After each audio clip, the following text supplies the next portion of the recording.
আজকে আমরা আমার মেয়ের বড় মার বাসায় যেতেছি। আসসালামু আলাইকুম, আশা করি আপনারা সবাই আলহামদুলিল্লাহ ভালো আছেন। আমিও আলহামদুলিল্লাহ ভালো আছি। আজকে আমরা সবাই মিলে নানু বাসায় যেতেছি। ওইখানে আন্টি সবাই, আমরা একদম সবাই একসাথে হব। এখানে আমরা 4 প্রজন্ম একসাথে হয়েছি।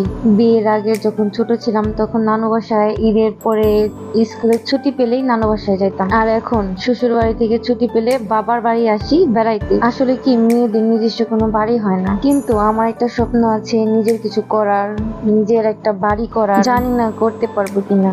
আমার মামাতো ভাই তারা বাহির থেকে আসছে, এর জন্য আরো বেশি মজা হয়েছে, কারণ সবাইকে দাওয়াত দেওয়া হয়েছে। এর জন্য আমরা সবাই ওইখানে এক জায়গায় হই।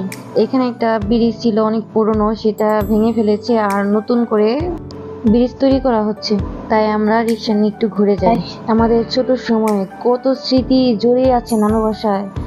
আমরা যদি যাই তখন খুবই মিস করি সেই দিনের